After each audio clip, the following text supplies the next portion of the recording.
আসসালামু আলাইকুম। এডু পরিবারের পক্ষ থেকে আজকে রসায়ন ক্লাসে তোমাদের সবাইকে। আজকে হচ্ছে আমরা পড়ব রাসায়নিক বিক্রিয়া। চলো আমরা ক্লাসটা শুরু করি। হ্যাঁ, তো চ্যাপ্টারের নাম হচ্ছে রাসায়নিক বিক্রিয়া। আচ্ছা, রাসায়নিক বিক্রিয়া চ্যাপ্টারে আমরা মূলত প্রথমে যদি শুরু করি তাহলে দুইটা জিনিস আমাদেরকে বুঝতে হবে। পদার্থের পরিবর্তন বলতে কি বোঝায়? পদার্থের পরিবর্তন বলতে বোঝায় যে তুমি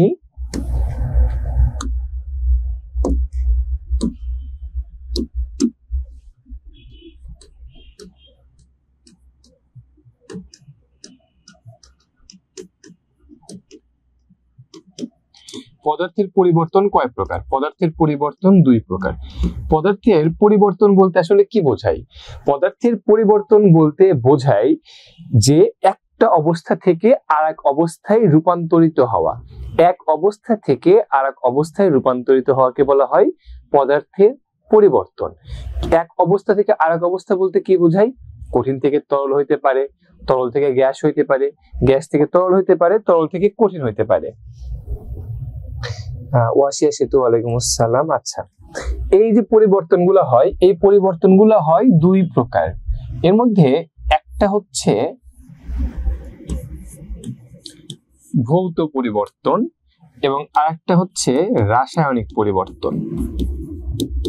ঠিক আছে, আমরা একটু দেখি ভৌত পরিবর্তন বলতে আসলে কি বোঝায়। ভৌত পরিবর্তন বলতে পদার্থের সেই পরিবর্তনকে বোঝানো হয় যেই পরিবর্তনের ফলে পদার্থের অভ্যন্তরীণ গঠনের কোনো পরিবর্তন হয় না। কি বলছে? তাহলে মেন বিষয়টা কি হইল? পদার্থের অভ্যন্তরীণ গঠনের কোনো পরিবর্তন হয় না। আর রাসায়নিকের ক্ষেত্রে কি বলছে? পরিবর্তন হয়। এখন যদি আমি দেখি, আমি এখানে দুইটা জিনিস লিখছি। একটা হচ্ছে তোমার এই যে অভ্যন্তরীণ গঠনের, কিসের? অভ্যন্তরীণ গঠনের। অভ্যন্তরীণ গঠন বলতে কি বোঝাইছে? ধরো তুমি যদি একটা বিল্ডিং এর কথা চিন্তা করো, একটা বিল্ডিং এ কি কি থাকে? ইট, বালু, সিমেন্ট, এই টাইপের জিনিসগুলা থাকে, ঠিক না? এইটাকে বলা হয় তার অভ্যন্তরীণ গঠন, অর্থাৎ ওই পদার্থটা কি দিয়ে তৈরি। আচ্ছা, এখন যদি আমি একটা জিনিস তুমি যদি চিন্তা করো, তুমি ধরো পানির কথা চিন্তা করো, ঠিক আছে? পানি আছে, পানিকে তুমি যদি ফ্রিজে রাখো তাহলে কি হয়? বরফে পরিণত হয়। আবার তুমি ফ্রিজ থেকে বোতলটা বের করে যদি নর্মালি রাখো তাহলে কি হয়? পানিতে পরিবর্তন হয়। পানিকে ফ্রিজে রাখার ফলে পানি কি দুধে পরিণত হয়েছে? হয় নাই। কিংবা ফ্রিজ থেকে পানি বের করার ফলে পানি কি মধুতে পরিণত হয়েছে? বরফ কি মধুতে পরিণত হয়েছে? হয় নাই। তার মানে কি? তার মানে পানি তার ভিতরে যেই পদার্থ দিয়ে গঠিত সেই পদার্থই আছে, সেই পদার্থের কোনো চেঞ্জ হয় নাই। ভিতরের পদার্থের কোনো কি হয় নাই? চেঞ্জ হয় নাই। অর্থাৎ আমরা যদি জানি যে H2 যোগ O2 এটা কি উৎপন্ন করে? পানি, ঠিক না? এই যে হাইড্রোজেন এবং অক্সিজেন মিলে পানি উৎপন্ন করলো, ঠিক আছে? তুমি এই পানির টেম্পারেচার কমায় ফ্রিজে রাখার ফলে, ধরো পানি থেকে ফ্রিজে আমি রাখলাম, ফ্রিজে রাখার ফলে পানি থেকে কি হয়েছে? বরফে পরিণত হয়েছে। বরফের ভিতরেও কি আছে? বরফের ভিতরেও হাইড্রোজেন এবং অক্সিজেনই আছে, অন্য কোনো কিছু নাই। আবার তুমি যদি পানিকে তাপ দাও, ঠিক আছে, ধরো পানিকে তাপ দিলা, পানিকে তাপ দিয়ে তুমি বাষ্পে পরিণত করলা, ঠিক আছে? যখন তুমি পানিকে তাপ দিয়ে বাষ্পে পরিণত করলা তখনও কিন্তু এই বাষ্পের ভিতরে হাইড্রোজেন এবং অক্সিজেনই আছে। একটু চিন্তা করে দেখো, তোমার জিনিস একই আছে, বরফ, পানি এবং জলীয় বাষ্প, ঠিক না? তিনজন তিন অবস্থায় আছে। বরফ কঠিন অবস্থায় আছে, পানি তরল অবস্থায় আছে, বাষ্প বাষ্পীয় অবস্থায় আছে। তিনজন তিন অবস্থাতে থাকা সত্ত্বেও এদের ভিতরের যেই এলিমেন্ট, যেই উপাদান দ্বারা এরা তিনজন গঠিত, সেই উপাদানের কোনো পরিবর্তন ঘটে নাই। বরফের ক্ষেত্রেও হাইড্রোজেন এবং অক্সিজেন ছিল, পানির ক্ষেত্রেও তাই, বাষ্পের ক্ষেত্রেও তাই। কিন্তু পদার্থের অবস্থার পরিবর্তন হয়েছে, এলিমেন্টের কোনো পরিবর্তন হয়নি, কিন্তু পদার্থের অবস্থার পরিবর্তন হয়েছে। সেই পরিবর্তনকে বলা হয় ভৌত পরিবর্তন। আমি যদি সংজ্ঞা আকারে বলি তাহলে বলা যায় এইভাবে, যে পরিবর্তনের ফলে, একটা জিনিস চিন্তা করে দেখো, তুমি যে সংজ্ঞাটা দিচ্ছ, কিসের সংজ্ঞা দিচ্ছ? তুমি সংজ্ঞা দিচ্ছ ভৌত পরিবর্তনের, ঠিক না?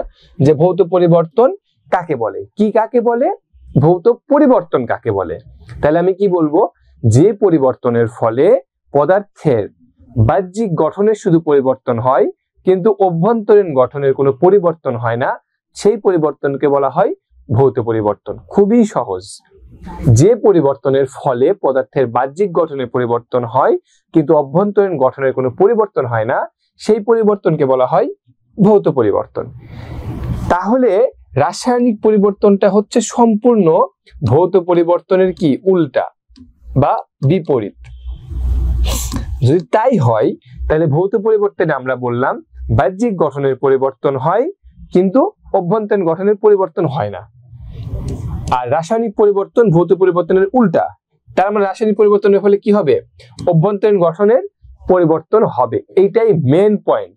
মেন পয়েন্টটা কি, এই অভ্যন্তরীণ গঠন ভৌত পরিবর্তনের ক্ষেত্রে হয় না, আর রাসায়নিক পরিবর্তনের ক্ষেত্রে অভ্যন্তরীণ গঠনের পরিবর্তন হয়। কি রকম, চলো আমরা একটু দেখি। ধরো আমি প্রথমে যে উদাহরণ দিলাম তোমাদেরকে, বরফ পানির জলীয় বাষ্প, এখানে আমরা দেখছিলাম যে 3 অবস্থাতেই হাইড্রোজেন এবং অক্সিজেন থাকে। এখন তোমরা অনেকেই বাড়ির ছাদে দেখবা যে পিলার থেকে কি করা থাকে, দেখছো কিনা, যে এটা ধরো বাড়ির ছাদ, দেখবা যে এরকম রড বের করা থাকে, ঠিক না? পিলারে এরকম 3টা 4টা করে করে রড বের করা থাকে। ওইটা আসলে ওই যে মাটি থেকে যে পিলার উঠে গেছে ওই পিলারের রডের বাড়তি অংশ। পরবর্তীতে আবার এই রডের সাথে রড বেড়ে মানে বিল্ডিং কি করা হয়, 2 তলা 3 তলা 4 তলা করা হয়। এই রড গুলা কি করে, তুমি যদি মানে ফেলায় রাখো এইভাবে, ঠিক আছে, দেখবে মানুষ বলে না যে রড নষ্ট হয়ে গেছে, রডের উপর মরিচা পড়ে গেছে। কি পড়ছে, মরিচা পড়ছে। কথা হচ্ছে যদি রডের উপরে মরিচা পড়তো, ঠিক আছে, পরে আমি কি করলাম, মরিচা তুলে ফেললাম, তাহলে কি রড ভালো হয়ে গেল? না, মরিচা কি করে, রডকে ক্ষয় করে ফেলে, রডকে নষ্ট করে ফেলে, রডকে কি করে, নষ্ট করে ফেলে মরিচা। যার ফলে কি হবে, তুমি এই যে বাড়ি বানাইতেছো, বিল্ডিং বাড়ি, ঠিক আছে, রড যদি নষ্ট হয়ে যায় তাহলে তোমার বিল্ডিং কিসের উপর টিকে দাঁড়াবে, দাঁড়াইতে পারবে? দাঁড়াইতে পারবে না। কথা হচ্ছে আমি রাখলাম হচ্ছে লোহা, পরবর্তীতে সেই লোহা কি হইলো, মরিচায় পরিণত হয়ে গেল। মরিচা, এটা আবার কাঁচা মরিচ, মরিচ ওই মরিচ না কিন্তু, ঠিক আছে, এই মরিচায় পরিণত হইলো। কিভাবে, কাহিনীটা কি? কাহিনীটা হচ্ছে আমরা কি জানি, লোহা একটি মৌলিক পদার্থ। লোহার সংকেত কি, Fe, এটা হচ্ছে লোহার সংকেত। তো আমি রাখলাম লোহা, রাখছো কই, খোলা জায়গাতে, ঠিক না, বাতাসে। এই লোহা পরবর্তীতে কি করে, অক্সিজেনের সাথে বিক্রিয়া করে, বাতাসের অক্সিজেন জলীয় বাষ্প আছে, বিক্রিয়া করে পরিণত হয় Fe3O4, এটা হচ্ছে মরিচা। তাহলে লোহা কি করলো, বাতাসের অক্সিজেনের সাথে বিক্রিয়া করে মরিচায় পরিণত হয়ে গেল। এই যে লোহা মরিচায় পরিণত হইলো, এইটাকে বলা হয় রাসায়নিক পরিবর্তন। কারণ এইখানে প্রাথমিকভাবে তোমার লোহার এলিমেন্ট ছিল অনলি Fe, কিন্তু পরবর্তীতে মরিচা যখন হয়েছে তখন তার এলিমেন্ট হয়ে গেছে আয়রন এবং অক্সিজেন দুইটা, অর্থাৎ কি অভ্যন্তরীণ গঠনের পরিবর্তন হয়েছে। কিন্তু তুমি যদি পানির ক্ষেত্রে দেখতা তাহলে সেখানে এলিমেন্ট হাইড্রোজেন এবং অক্সিজেনই ছিল, অন্য কোনো কিছু যুক্ত হয় নাই বা বেরও হয়ে যায় নাই। কিন্তু এইখানে দেখা যাচ্ছে লোহাতে ছিল ফেরাস, কিন্তু মরিচাতে যাওয়ার পরে ফেরাস এবং অক্সিজেন দুইটা হয়ে গেছে, অর্থাৎ কি অভ্যন্তরীণ গঠনের পরিবর্তন হয়েছে। এইটাকে বলা হয় রাসায়নিক পরিবর্তন। আমি যদি সংজ্ঞাকারে বলি, যে পরিবর্তনের ফলে পদার্থের বাহ্যিক গঠনের পাশাপাশি অভ্যন্তরীণ গঠনেরও পরিবর্তন হয়, বাহ্যিক গঠনের পাশাপাশি অভ্যন্তরীণ গঠনের পরিবর্তন হয়, সেটাকে বলা হয়ে থাকে রাসায়নিক পরিবর্তন। ওকে, এবার তোমরা একটু বলো যে ভৌত পরিবর্তন এবং রাসায়নিক পরিবর্তন এই দুইটা জিনিস বুঝছো কিনা। রিপিট করি, রাসায়নিক পরিবর্তন, তুমি যদি ভৌত পরিবর্তনের কথা চিন্তা করো তাহলে দেখলা যে পানি ছিল যখন, তখনও তার উপাদান ছিল হাইড্রোজেন এবং অক্সিজেন। যখন বরফ হইলো তখন তার উপাদান ছিল হাইড্রোজেন এবং অক্সিজেন। যখন বাষ্প হইলো তখনও তার উপাদান ছিল কি হাইড্রোজেন এবং অক্সিজেন। কিন্তু লোহা যখন মরিচা হইল তখন কি প্রথমে ছিল ফেরাস Fe অনলি, তাই না? পরবর্তীতে লোহা কিসে পরিণত হইল Fe3O4। তার মানে কি এই অক্সিজেনটা কি হইল নতুন একটা উপাদান যুক্ত হইল ফেরাসের সাথে। তাহলে কি মানে এলিমেন্ট ঠিক থাকলো, উপাদান ঠিক থাকলো? ঠিক থাকলো না। তাইলে যে রাসায়নিক পরিবর্তনের ফলে পদার্থের বাহ্যিক গঠনের পাশাপাশি অভ্যন্তরীণ গঠনেরও পরিবর্তন হয়, সেই পরিবর্তনকে বলা হয় রাসায়নিক পরিবর্তন। আয়েশা আক্তার একটু কমেন্টস করো তো, এবার বুঝছো কিনা আপু বল। আচ্ছা আচ্ছা, তাহলে আমরা এখান থেকে বুঝলাম হচ্ছে ভৌত পরিবর্তন এবং রাসায়নিক পরিবর্তন। ওকে, আসো এরপরে রাসায়নিক অধ্যায়টার নামে কিন্তু রাসায়নিক বিক্রিয়া। এই রাসায়নিক বিক্রিয়া মানে বিক্রিয়ার শ্রেণীবিভাগ দেখানো হয়েছে, ঠিক আছে? বিক্রিয়ার শ্রেণীবিভাগটা করা হয়েছে বিভিন্ন প্রেক্ষাপটের উপর ভিত্তি করে, কয়েকটা জিনিসের উপর ভিত্তি করে। মনে করো এর মধ্যে একটা ভাগ হচ্ছে বিক্রিয়ার দিক। কিসের উপর ভিত্তি করে? বিক্রিয়ার দিক। বিক্রিয়ার দিকের উপর ভিত্তি করে রাসায়নিক বিক্রিয়া দুই প্রকার, একটা হচ্ছে একমুখী বিক্রিয়া আর একটা হচ্ছে তোমার উভমুখী বিক্রিয়া। কয় প্রকার? দুই প্রকার, একটা একমুখী বিক্রিয়া আর একটা উভমুখী বিক্রিয়া। একমুখী বিক্রিয়া, প্রথম কথা হচ্ছে এটা কোন বেসিস বা কিসের উপর ভিত্তি করে ভাগ করা হচ্ছে? বিক্রিয়ার দিকের উপরে। কয় ভাগ? দুই ভাগ, একমুখী উভমুখী। একমুখী মানে কি মুখ কয়টা? একটা। উভমুখী মানে কি উভয় থেকে উভ আসছে, তার মানে যার দুই দিকেই মুখ থাকবে। চলো দেখি একমুখী বিক্রিয়ার একটা উদাহরণ আমি দেখাই, ঠিক আছে? মনে করো হাইড্রোজেন আর অক্সিজেন এই দুইজন বিক্রিয়া করে কি উৎপন্ন করে? পানি। তুমি কোনো সময় পানিকে মানে ভেঙে, তুমি পানিকে ভেঙে অথবা পানি কোনো সময় কি এরকম হয়েছে যে পানিকে রাখছো এটা মানে ডিশের মধ্যে, পাতিলের মধ্যে, পানি ভেঙে অটোমেটিক হাইড্রোজেন আর অক্সিজেনে পরিণত হয়ে গেছে? কখনোই হয় নাই, ঠিক আছে? স্যার রাসায়নিক বিক্রিয়া অধ্যায় একটু কঠিন। হ্যাঁ, রাসায়নিক বিক্রিয়া অধ্যায় একটু কঠিন, এটা আমিও জানি, কিন্তু ক্লাসটা করো মনোযোগ দিয়ে, ঠিক আছে? 3টা ক্লাস হবে চ্যাপ্টারের উপরে। গ্যারান্টি দিব না, বাট ইনশিওর করতে পারি যে তুমি ভালো বুঝবা এবং অন্তত ভয়টা কাটবে ধীরে ধীরে, স্টেপ বাই স্টেপ। ওকে, তো বিক্রিয়ার দিক এখানে একমুখী। তুমি চিন্তা করো হাইড্রোজেন এবং অক্সিজেন বিক্রিয়া করে উৎপন্ন করছে পানি, এটা আমরা সবাই জানি। পানি তুমি আমি তৈরি করার কোনো উপায় আছে? না। পানিটা আসছে কই থেকে? বৃষ্টির পানি, সাগরের পানি, মাটির নিচ থেকে তুলতে পারো, যে কোনো ওয়ে থেকে তুমি ডিরেক্ট পানিই পাও। তুমি কোনো সময় হাইড্রোজেন আর অক্সিজেন বিক্রিয়া করে পানি উৎপন্ন করতে পারছো? তুমি কেন? কেউই পারে নাই। তাহলে কথা হচ্ছে এই যে পানি আসছে, ঠিক আছে, এই হাইড্রোজেন অক্সিজেন বিক্রিয়া করে আল্লাহ প্রদত্ত পানিকে আমরা পাইলাম, ঠিক আছে? কোন সময় কি দেখছো যে পানি নিজে নিজে ভেঙে হাইড্রোজেন এবং অক্সিজেনে পরিণত হয়েছে? কখনোই না, কোনোদিনই না। জাস্ট চিন্তা করো যে আল্লাহর কি সৃষ্টি।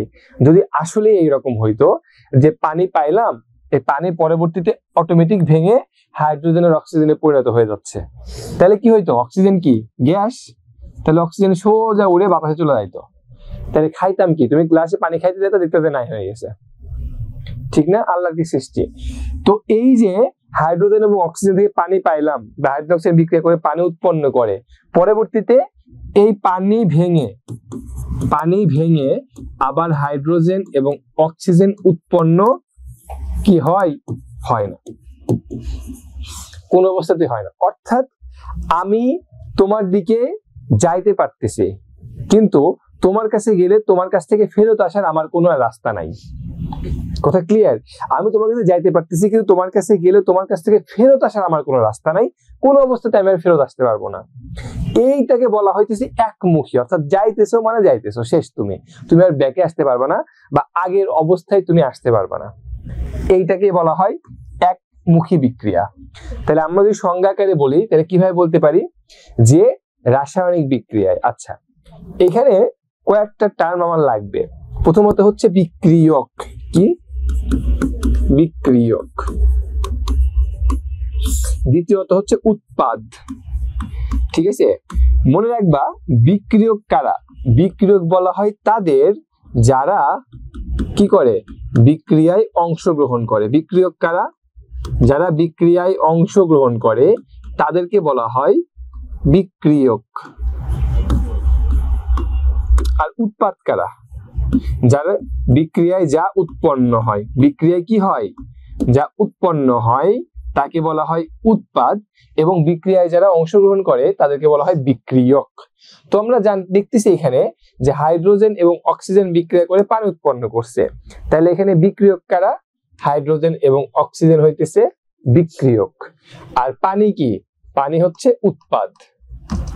ওকে, তাইলে আমরা সংজ্ঞায় বলতে পারি যে রাসায়নিক বিক্রিয়ায় বিক্রিয়ক থেকে উৎপাদ উৎপন্ন হয়, কিন্তু উৎপাদ ভেঙে আর বিক্রিয়কে পরিণত হতে পারে না। সেই রাসায়নিক বিক্রিয়াকে বলা হয় একমুখী বিক্রিয়া।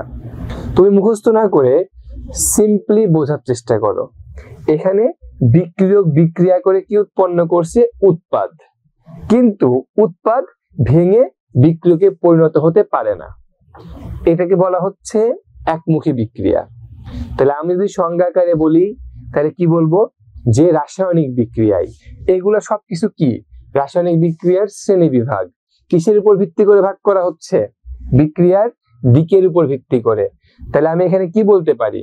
যে রাসায়নিক বিক্রিয়ায় বিক্রিয়ক সমূহ, কারণ কি বিক্রিয়ক কি একটা হইতে পারে কোনো সময়? না, দুইটা, এই জন্য সমূহ বলা হয়।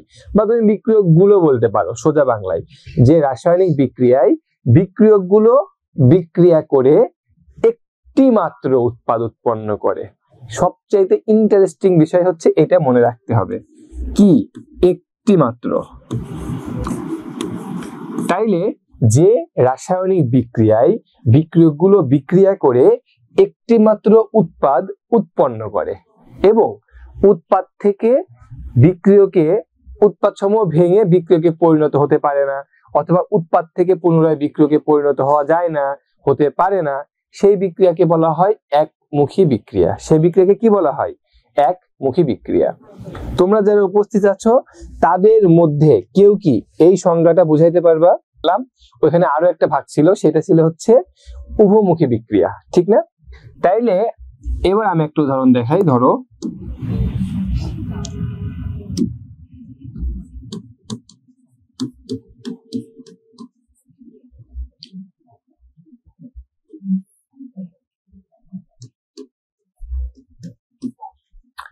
এখানে দেখানো হচ্ছে যে হাইড্রোজেন এবং আয়োডিন এই দুইজন বিক্রিয়া করে হাইড্রোজেন আয়োডাইড উৎপন্ন করছে। একটা লাইন, সেটা হচ্ছে যে তোমার গত বিক্রিয়ায় হাইড্রোজেন এবং অক্সিজেন বিক্রিয়া করে পানি উৎপন্ন করছিল। আমি সম্মত করি নাই, জাস্ট দেখাই দিই, ঠিক আছে? এখানে একটি মাত্র তীর চিহ্ন দ্বারা প্রকাশ করছে, তাই এটাকে বলা হয় একমুখী বিক্রিয়া। একমুখী বিক্রিয়ার ক্ষেত্রে সবসময় একটি মাত্র তীর চিহ্ন দ্বারা প্রকাশ করা হয়, আর উভমুখী বিক্রিয়ার ক্ষেত্রে এই চিহ্নটা হয় উভমুখী। এই যে একটা ওইদিকে দিবা আর একটা এইদিকে দিবা, এই চিহ্নটাকে কি বলা হয়? উভমুখী। তুমি যে সমস্ত বিক্রিয়ায় এই চিহ্ন দেখবা সেটা হচ্ছে উভমুখী বিক্রিয়া। তাইলে উভমুখী বিক্রিয়ার সংজ্ঞা আমরা কি বলতে পারি? উভমুখী বিক্রিয়ার সংজ্ঞা হবে, এইখানে এই হাইড্রোজেন এবং আয়োডিন তুমি এই দুইটাকে একসাথে রাখবা, এরা দুইজন সুন্দর মতো ভদ্র মানুষের মতো বিক্রিয়া করে হাইড্রোজেন আয়োডাইড উৎপন্ন করবে। কথা হইতেছে লোভ দেখাবে তোমাকে, এই যে দেখো হাইড্রোজেন আয়োডাইড।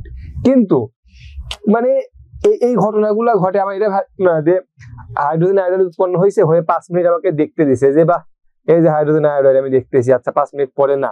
এই ঘটনাগুলো ঘটে একদম ন্যানো সেকেন্ডের ভিতরে। হাইড্রোজেন আয়োডাইড বিক্রিয়া করে হাইড্রোজেন এবং আয়োডিন বিক্রিয়া করে হাইড্রোজেন আয়োডাইড উৎপন্ন করছে। এরপর খুবই মিনিমাম সময়ের মধ্যে আবার হাইড্রোজেন আয়োডাইড ভেঙে যায়, ভেঙে গিয়ে কি করে? হাইড্রোজেন এবং আয়োডিন উৎপন্ন করে। আবার এই যে হাইড্রোজেন আয়োডিন উৎপন্ন হয়েছে না, এরা দুজন আবার বিক্রিয়া শুরু করে দেয় এই স্টাইলে। এই প্রসেস কন্টিনিউয়াস চলতেই থাকে, চলতেই থাকে, চলতেই থাকে। এই জন্যই এটাকে বলা হয় উভমুখী বিক্রিয়া। কি বলা হয়? উভমুখী বিক্রিয়া। তাইলে আমি সংজ্ঞায় কি বলতে পারি? যে রাসায়নিক বিক্রিয়ায় বিক্রিয়কগুলো বিক্রিয়া করে একটি মাত্র উৎপাদ উৎপন্ন করে, এবং পরবর্তীতে সেই উৎপাদ ভেঙে গিয়ে আবার বিক্রিয়কে পরিণত হয়। তুমি চিন্তা করে দেখো, একমুখী বিক্রিয়ার ক্ষেত্রে তুমি বলছিলা যে উৎপাদ বিক্রিয়কে পরিণত হইতে পারে না। উভমুখী বিক্রিয়ার ক্ষেত্রে তোমাকে জাস্ট বলতে হবে যে উৎপাদ ভেঙে গিয়ে বিক্রিয়কে পরিণত হয় এবং এই প্রক্রিয়া, এইটুকু উল্লেখ করে দিতে হবে যে এবং এই প্রক্রিয়া চলতেই থাকে। ঠিক আছে, সেটাকে বলা হয় উভমুখী বিক্রিয়া। কি বলা হয়? উভমুখী বিক্রিয়া। ওকে, এবার এই একমুখী বিক্রিয়া এবং উভমুখী বিক্রিয়া দুইটা সংজ্ঞায় আমাকে বলতে পারবে কে? হ্যান্ড রেজ করো। একমুখী এবং উভমুখী। সিদরাতুল মুনতাহা, ওয়ালাইকুম আসসালাম আপু, তুমি অনেকক্ষণ পরে আসছো। আচ্ছা, এনিওয়ান? দুইটা সংজ্ঞায় বলতে হবে। আফরিন জাহান, ওকে ঠিক আছে। আফরিন বলো। একমুখী বিক্রিয়ার সংজ্ঞা হচ্ছে বিক্রিয়ক বিক্রিয়া করে যে রাসায়নিক বিক্রিয়ক সমূহ বিক্রিয়া করে একটিমাত্র উৎপাদ উৎপন্ন করে এবং উৎপাদ থেকে বিক্রিয়কে পরিণত করা যায় না, তাকে একমুখী বিক্রিয়া বলে। উদাহরণ? আর দ্বিমুখী উদাহরণ H2 প্লাস O2 মানে hydrogen plus oxygen equal to পানি। ইকুয়াল টু না, একটা তীর চিহ্ন। ওকে ঠিক আছে, তারপর? আর দ্বিমুখী বিক্রিয়া যে রাসায়নিক বিক্রিয়ক সমূহ বিক্রিয়া করে একটিমাত্র উৎপাদ তৈরি করে এবং সেই উৎপাদ থেকে একাধিক বিক্রিয়াতে পরিণত করে এবং তা চলতে থাকে, তাকে দ্বিমুখী বা উভমুখী বিক্রিয়া বলে। উদাহরণ? হাইড্রোজেন প্লাস আয়োডিন উভমুখী hydrogen iodide. Good, very good, একদম পারফেক্ট বলছো। ঠিক আছে, কিন্তু বিষয় হচ্ছে আমি শুধু আফরিন জাহানকেই পাইতেছি, আর কেউ নাই যে এটা বলতে পারবা। আচ্ছা, এখন একটা বিষয় এখানে একটু বোঝাই দেই, যেহেতু আফরিন কথাটা তুলছেই। ঠিক আছে, বিষয়টা হইতেছে চিহ্ন আমরা তিনটা দেখলাম, এই একটা আবার তোমরা দেখবা এইরকমও লেখা থাকে।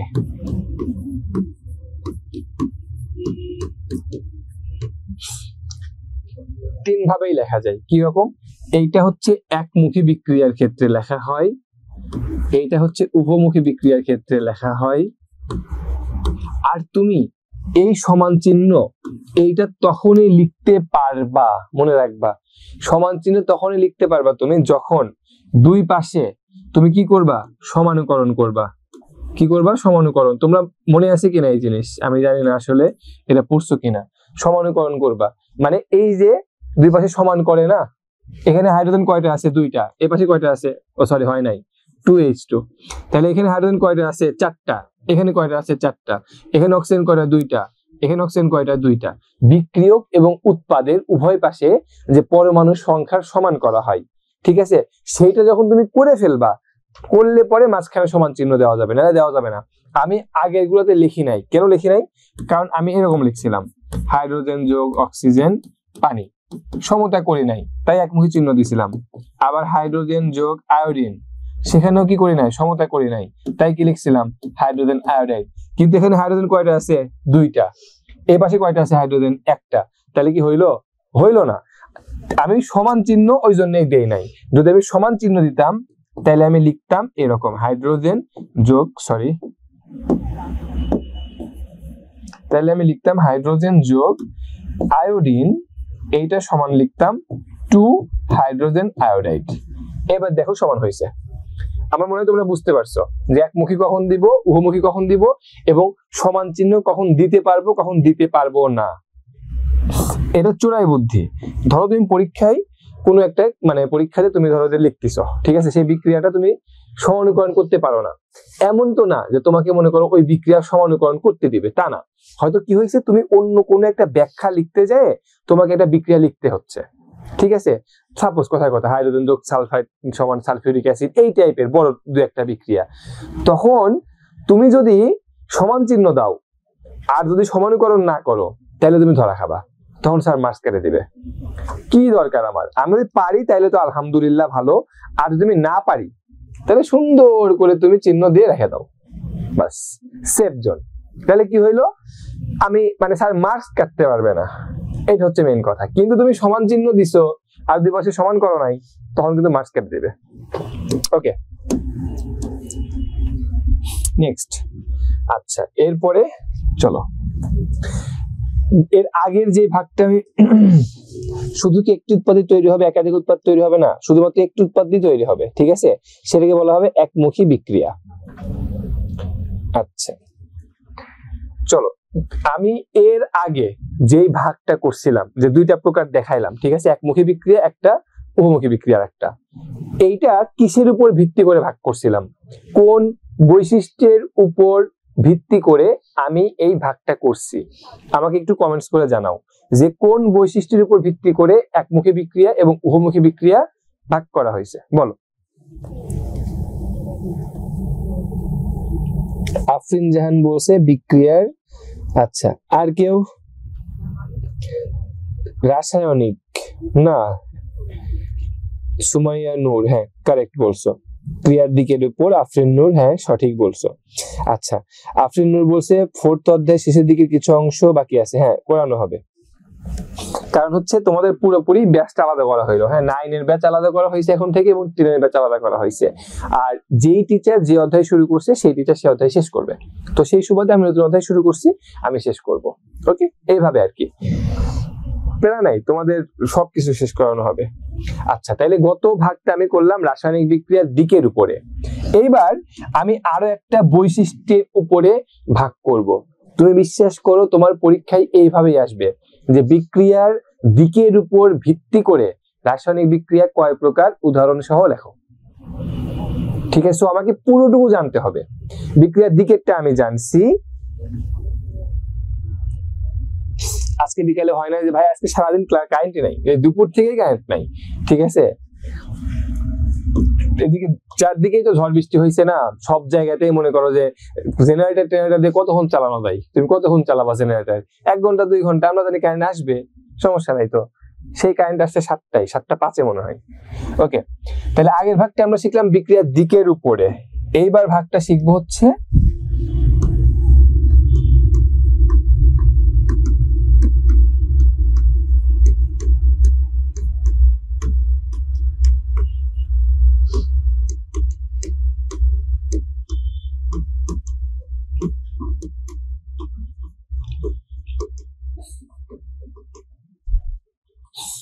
এইবার ভাগটা আমরা শিখবো হচ্ছে তাপের উৎপন্ন বা শোষণের উপর ভিত্তি করে, অর্থাৎ কোন একটা বিক্রিয়ায় তাপ উৎপন্ন হয় নাকি তাপ শোষণ হয়, এইটার উপর ভিত্তি করে দুই প্রকার।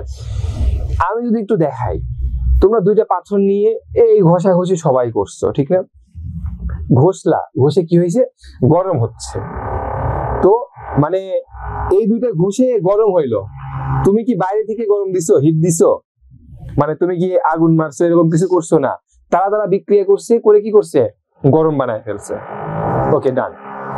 এবার ধরো কি বলা যায়, তুমি ডিম ভাজবা, ইন কেস, এখন ডিম কি ফাটায় রাখলে এমনি এমনি ভাজা হয়ে যাবে না, আমাকে কি করতে হবে, হিট দিতে হবে। কই থেকে হিট দিচ্ছি, আমি বাইরে থেকে হিট দিচ্ছি, তাইলে ডিম ভাজা হচ্ছে, নাইলে কি হচ্ছে না। আর পাথরে ঘষলাম, তখন কি হইলো, একাই তাপ উৎপন্ন করলো। তার মানে একটা বিক্রিয়ার ক্ষেত্রে অটোমেটিক বিক্রিয়া করতেছে এবং সেই বিক্রিয়াতেই তাপ উৎপন্ন হচ্ছে, বিক্রিয়ার ফলে উৎপন্ন যে প্রোডাক্ট সেখানে তাপ উৎপন্ন হচ্ছে। আর আরেকটাতে বিক্রিয়া করানোর জন্য আমাকে তাপ দেওয়া লাগতেছে বাইরের থেকে। অধ্যায়টা খুবই কমপ্লেক্স, ঠিক আছে, এবং মানে এত ভাগ, ঠিক আছে, খুব মনোযোগ সহকারে শুনতে হবে, বুঝতে হবে এবং বারবার প্র্যাকটিস করতে হবে, নাহলে মনে থাকবে না। তাইলে আমরা ভাগটা করতেছি তাপের শোষণ অথবা উৎপন্ন হওয়ার উপর ভিত্তি করে। একটা উদাহরণ বললাম যেখানে বিক্রিয়ার ফলে যে উৎপাদ উৎপন্ন হয়েছে সেই জায়গাতে তাপ উৎপন্ন হচ্ছে, আর ওই বিক্রিয়া করানোর জন্য আমাকে বাইরে থেকে কোনো তাপ দেওয়া লাগতেছে না। কিন্তু আরেকটা বিক্রিয়ার ক্ষেত্রে দেখলাম যে বিক্রিয়া করানোর জন্যই আমাকে ভিতর থেকে বা বিক্রিয়ার আগেই আমাকে তাপ দিতে হচ্ছে, ঠিক না, দুইটা ফ্যাক্টর। চলো দেখি, এর উপর ভিত্তি করে দুইটা ভাগে ভাগ করা হয়েছে, একটা হয়েছে তোমার তাপ উৎপাদী বিক্রিয়া, আর একটা হইতেছে তোমার তাপ হারি বিক্রিয়া। আচ্ছা এইটা আমরা লিখি, তাপ উৎপাদী আর তাপ হারি। ওকে চলো একটু এখানে দেখে আসি, তোমাকে দেখাই। আচ্ছা, তাপ উৎপাদী, তাপ হারি। ওকে,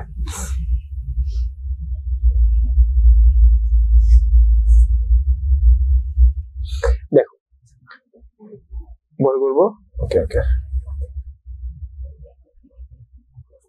পিডিএফ দিয়ে দিব, সমস্যা নাই। হ্যাঁ, তবে আজকে পাবা না, কারণ হচ্ছে আজকে কারেন্ট না থাকার কারণে এটা কমপ্লিট করা হয় নাই। নেক্সট ক্লাসে দিয়ে দিব। দেখো কি বলছে এখানে, এই যে তাপ উৎপাদী, তাপ হারি, এই জিনিস তুমি আবার পাবা এরপরে যত সম্ভব, আমার এক্সাক্ট মনে পড়তেছে না, নবম অধ্যায়ে মনে হয়। ঠিক আছে, লা শাতেলিয়ের নীতিতে। এসিটি একটু বাড়াও তো, ঠান্ডা লাগতেছে, একটু বাড়াও। আচ্ছা, তুমি নবম অধ্যায়ে যে আরেকটা চ্যাপ্টার পাবা যার নাম হচ্ছে লা শাতেলিয়ের নীতি। ঠিক আছে, এইটা যদি না বুঝো, এই উৎপাদ, তাপ উৎপাদ, তাপ হারি, ওই চ্যাপ্টারে যা তুমি কিচ্ছু বুঝবা না, এক লাইনও বুঝবা না, মুখস্থ করে যাবা, পরীক্ষায় ভালো মার্কস পাবা, কিন্তু কিছুই বুঝবা না। বুঝো, যে বিক্রিয়ায়, দেখো একটু, যে বিক্রিয়ায় বিক্রিয়ক থেকে উৎপাদ হওয়ার সময় তাপ শক্তি উৎপন্ন হয়, আমার কথাটা কি জানো, কি উৎপন্ন হচ্ছে? তাপ শক্তি উৎপন্ন হওয়া মানে কি, সেটা কোথায় থাকবে? উৎপাদে থাকবে। তাহলে তাপ শক্তি কোথায় থাকবে? উৎপাদে থাকবে। কোথায় থাকবে? উৎপাদে থাকবে। এখন আমি যদি তোমাকে বলি যে তাপ শক্তি উৎপাদে থাকে কোথায়, তুমি কি বলবা? তাপ উৎপাদী বিক্রিয়ার ক্ষেত্রে, কারণ ওর নামই তো তাপ উৎপাদী বিক্রিয়া, তার মানে ও তাপ উৎপন্ন করে সেটা উৎপাদে রাখে। আমরা একটা বিক্রিয়ার কয়টা পার্ট জানি? দুইটা পার্ট, একটা বিক্রিয়ক পার্ট, একটা উৎপাদ পার্ট। তো তাপ উৎপাদী বিক্রিয়ার ক্ষেত্রে বলেই দিচ্ছে তাপ উৎপাদী বিক্রিয়া, তার মানে তাপ থাকবে উৎপাদে। তাপ কই থাকবে? উৎপাদে। ওকে, উৎপাদ মানে কোন পাশে? ডান পাশে। চলো দেখি, তাইলে তাপ উৎপাদী বিক্রিয়া কাকে বলে? যে সমস্ত বিক্রিয়ায় বিক্রিয়ক থেকে উৎপাদ উৎপন্ন হওয়ার সময় তাপ শক্তি উৎপন্ন হয়। এখানে অন্য কোনো কিছু নাই, সরাসরি বলবা বিক্রিয়ক থেকে উৎপাদে পরিণত হওয়ার সময় তাপ শক্তি উৎপন্ন হয়, তাদেরকে বলা হয় তাপ উৎপাদী বিক্রিয়া। ঠিক আছে, দেখো তাহলে তাপ কই থাকবে? উৎপাদে। নাইট্রোজেন এবং হাইড্রোজেন বিক্রিয়া করে উৎপন্ন করছে অ্যামোনিয়া। এইখানে দেখো লিখছি হচ্ছে প্লাস 92 কিলোজুল। এই প্লাস মাইনাস কি যে পাগল বানাবে, মানে তুমি কল্পনা করতে পারবে না। তাই প্লিজ ভালো করে বুঝো, এখানে প্লাস 92 দিছে কেন? কারণ এটা তাপ উৎপাদী বিক্রিয়া এবং তাপ উৎপন্ন হয়েছে। ধরো কথার কথা, আমি যদি এখানে অ্যামোনিয়ার সাথে, ইনকেস সাপোজ অ্যামোনিয়ার সাথে আরো কিছু উৎপন্ন হয়েছে, ধরো অক্সিজেন উৎপন্ন হয়েছে, তখন আমি এটা কিভাবে লিখতাম? যে অ্যামোনিয়া যোগ অক্সিজেন, তাই লিখতাম না? ধরো এই বিক্রিয়ায় অ্যামোনিয়ার সাথে অক্সিজেন উৎপন্ন হয়েছে, তখন তুমি লিখতা না যে অ্যামোনিয়া যোগ অক্সিজেন? আচ্ছা, তো একই জায়গাতে যদি তাপ উৎপন্ন হয়ে থাকে, তাহলে আমি লিখবো না যে প্লাস 92 কিলোজুল? কথা হচ্ছে কিলোজুল কেন লেখা হয়? তাপ শক্তির একক হচ্ছে কিলোজুল। আর 92 কেন লেখা হয়েছে? এই মানগুলা ফিক্সড, এক একটা বিক্রিয়ার ক্ষেত্রে এক এক রকম তাপ উৎপন্ন হয়। এটা মুখস্থ করা লাগবে, পরে বলবো না এগুলা। তাইলে যে সমস্ত বিক্রিয়ায় বিক্রিয়ক থেকে উৎপাদ হওয়ার সময় তাপ শক্তি উৎপন্ন হয়, তাকে বলা হয় তাপ উৎপাদী বিক্রিয়া। আচ্ছা, মানে এমসিকিউ আসে এরকম যে তাপ উৎপাদী বিক্রিয়ায় তাপের পরিমাণ কোথায় থাকে? তাপের পরিমাণ থাকে কই? উৎপাদে। এবার আসো তাপ হারি বিক্রিয়া। তাহলে সিম্পল হিসাব, যে সমস্ত বিক্রিয়ায় বিক্রিয়া করানোর জন্য তাপ দিতে হয়, এটা বাংলা ভাষা হয়ে গেল, ঠিক না? যে তাপ দিলাম, বিক্রিয়া করলো। একটু বইয়ের ভাষায় সুন্দর করে বলা লাগবে। তুমি তাপ দিলা, ও কি করলো? সেই তাপটা শোষণ করলো, শোষণ করে বিক্রিয়া করলো। তার মানে কি করে? শোষণ করে। তাহলে আমি কি বলবো? যে সকল রাসায়নিক বিক্রিয়ায় বিক্রিয়ক তাপ শোষণ করে, কি করে? বিক্রিয়ক তাপ শোষণ করে, সে সমস্ত বিক্রিয়াকে বলা হয় তাপ হারি বিক্রিয়া। দ্যাট মিনস দুইটা পয়েন্ট। নাম্বার 1, বিক্রিয়ায় তাপ উৎপন্ন হলে তাপ উৎপাদী বিক্রিয়া, বিক্রিয়ায় তাপ শোষণ হলে তাপ হারি বিক্রিয়া। তাপ উৎপন্ন হলে তাপ উৎপাদী, তাপ শোষণ করলে তাপ হারি। ভালো করে সাজায় বললে, যে সকল রাসায়নিক বিক্রিয়ায় বিক্রিয়ক থেকে উৎপন্ন হওয়ার সময় তাপ উৎপন্ন হয়, তাকে বলা হয় তাপ উৎপাদী বিক্রিয়া। যে সকল রাসায়নিক বিক্রিয়ায় বিক্রিয়ক থেকে উৎপাদে পরিণত হইতে গেলে তাপ শোষণ করতে হয়, তাদেরকে বলা হয় তাপ হারে বিক্রিয়া। ওকে, এবার চলো একটু দেখি তাপ হারে বিক্রিয়ার কাহিনী আবার কি আরেকটা। এইখানে একটা জিনিস খেয়াল করো। আচ্ছা, এইটা দেখলে এখন মাথা ওলাবে, আমি এখানে দেখাই।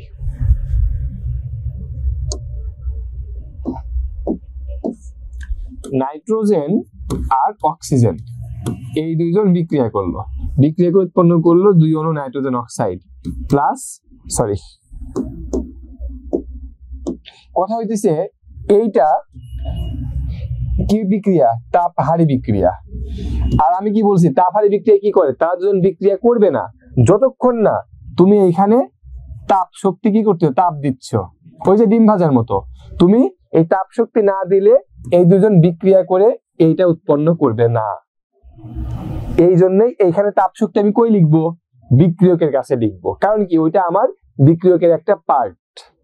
ঠিক আছে, আর তাপ উৎপাদন বিক্রিয়ার ক্ষেত্রে কি হয়েছিল, আমাকে এইখানে তাপ দেওয়া লাগছিল না, ওরা একা একা বিক্রিয়া করছিল, করে আমাকেই তাপ শক্তি উৎপন্ন করছিল, এই জন্য লিখছিলাম ডান পাশে। ওকে, এইটা ছিল তাপ উৎপন্ন বা শোষণের উপর ভিত্তি করে তাপ উৎপাদী এবং তাপ হারী বিক্রিয়া এবং তার উদাহরণ।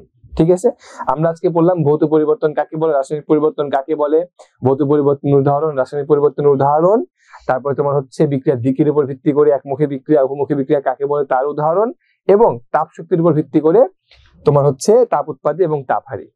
ঠিক আছে, বলো আজকের কেমিস্ট্রি ক্লাসটা এই পর্যন্তই, কারণ আবার তোমরা জানো একটু পরে ক্লাস আছে, যেহেতু আজকে একটু ঝামেলা হয়েছে কারেন্টের কারণে, ইনশাল্লাহ। ঠিক আছে, তো পরবর্তী ক্লাসে তোমাদের সাথে আমার আবার দেখা হবে। ততক্ষণ পর্যন্ত এরপর পরবর্তী ক্লাস আছে, সেই ক্লাসে জয়েন করবা ইনশাল্লাহ। কেমন? ঠিক আছে।